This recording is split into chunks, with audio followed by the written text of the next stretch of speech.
Good morning, friends. Today we are going to discuss the rank of the matrix.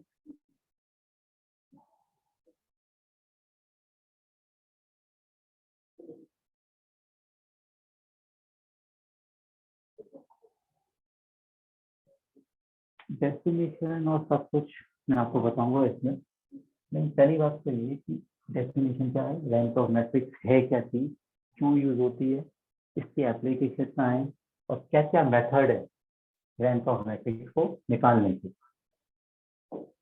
Okay, तो first of all definition.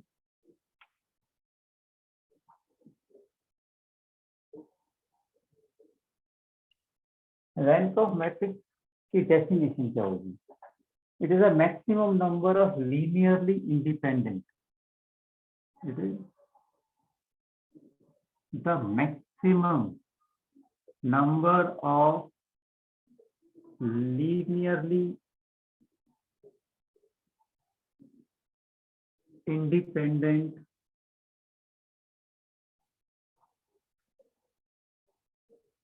row or column. Row or column of a matrix. ठीक है, अब बात यह है कि इसको represent करते हैं हम रो से, मीन दिस रो। अब इसकी एप्लीकेशन क्या है, कहाँ कहाँ यूज होती है? तो सबसे मेन, क्योंकि आप बीटेक स्टूडेंट हो या बीएससी स्टूडेंट हो, तो आपको ये याद रखो कि ये कंप्लीटली क्यों यूज होती है और कहाँ यूज होती है। तो ये यूज होती है to compute the number of solution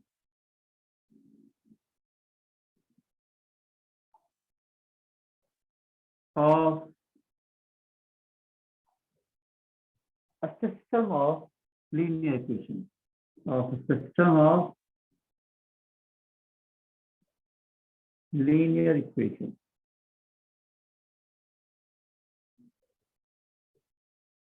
अब भाई इतनी चलो समझ में आ गई। अब बात आती है कि भाई सब मेथड कौन कौन से इसके। Then method, there are two methods for finding the first is Euclidean method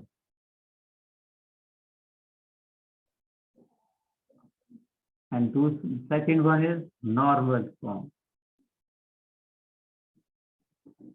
इस नॉर्मल फॉर्म को एक नाम और भी देते हैं, दैट इज कैनोनिकल फॉर्म।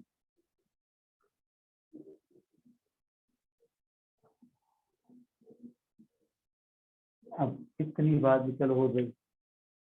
अब निकालते कैसे हैं मैट्रिक्स से और रैंक को?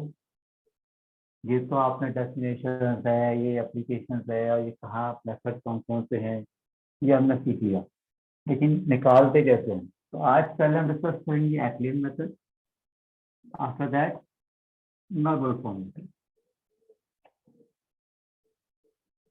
यूक्लिडियन मेथड के कुछ स्टेप्स हैं, अगर आप स्टेप्स को समझ जाओगे तो आपको यूक्लिडियन मेथड अपने आप ही समझ में आ जाएगा।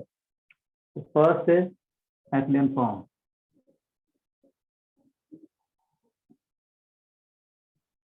इसके दो स्टेप्स आपको याद रखने हैं। First is any zero row are on bottom of the matrix. First one, any zero row are on the bottom of the matrix.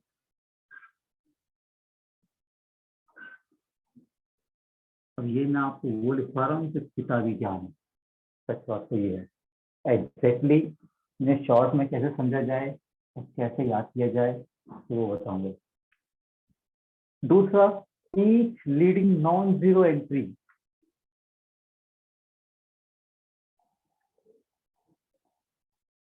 Leading non zero मतलब जिसमें जीरो नहीं है, non zero entry will is to be right of leading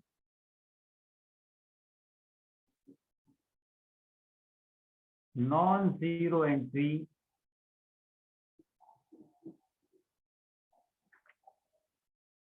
in the preceding row. अब सच बताना,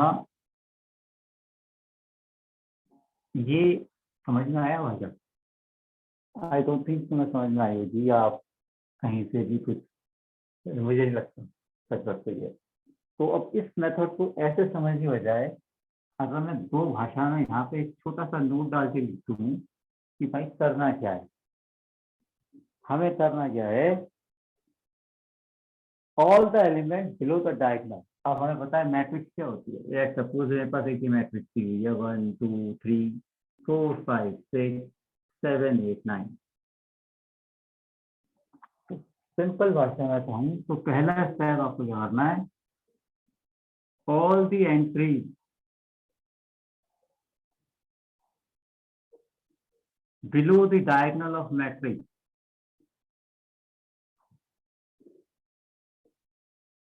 should be 0। कि हमें पता है डायगोनल मैट्रिक्स ये होता है, डायगोनल फॉर्म ये होती है, ये डायगोनल मैट्रिक्स है। तो इसके नीचे वाली जितनी भी एंट्रीज है, ये 4 ये 7 ये 8, ये क्या जानी चाहिए, 0 जानी चाहिए।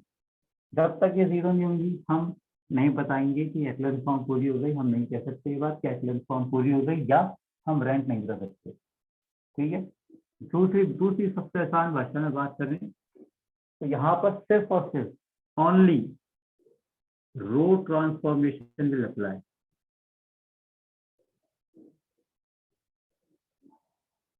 क्यों अप्लाई होगा, सिर्फ रो ही क्यों होगा, क्योंकि यहाँ पर इसने कहा है एनी 0 रो। सिर्फ रो की बात हो रही है, कॉलम की बात यहाँ कर ही नहीं रहा।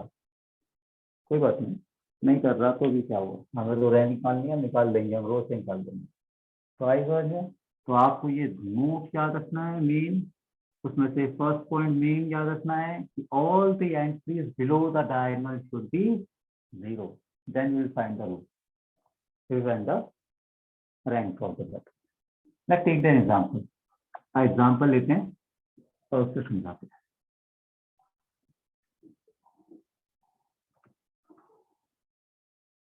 Let's suppose there is an example I have. There is a matrix A. Question is find the rank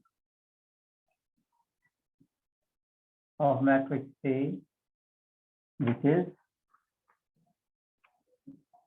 3 4 5 6, then 4 5 6 7, then 5 6 7 8, and then एक टर्म और ले लेते हैं, that is 10 11 12 30।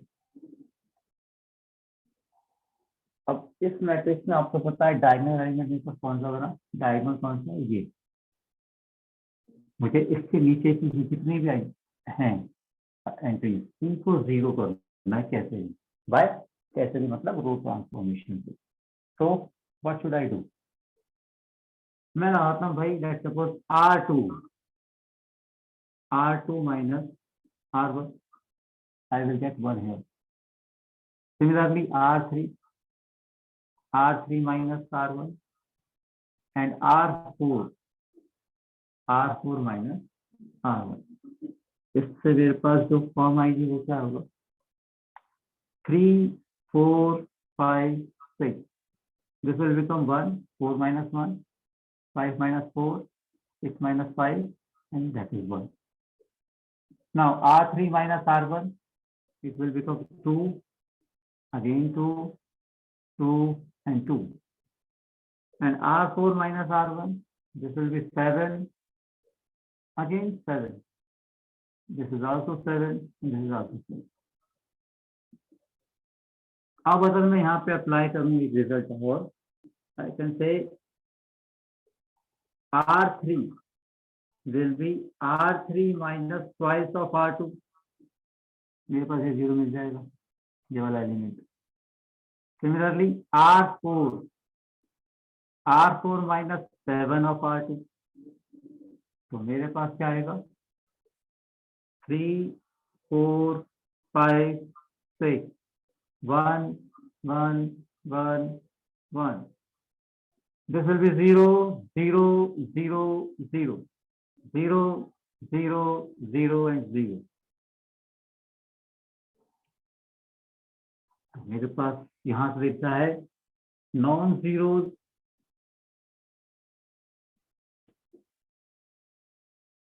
रो इज कितनी है, यहाँ पे 2 है। वो रो जिसमें 0 एलिमेंट नहीं है, सारे 0 एलिमेंट नहीं है, तो ये है 2 रो जिनके पास सारे एलिमेंट 0 नहीं है। एक आधा 0 हो जाता है कोई प्रॉब्लम नहीं है, लेकिन सारे एलिमेंट 0 नहीं होने चाहिए, क्योंकि अगर सारे एलिमेंट 0 है तो उस रो की कोई वैल्यू नहीं है। तो मेरे पास रैंक ऑफ द मैट्रिक्स कितनी हो गई यहाँ पर 2।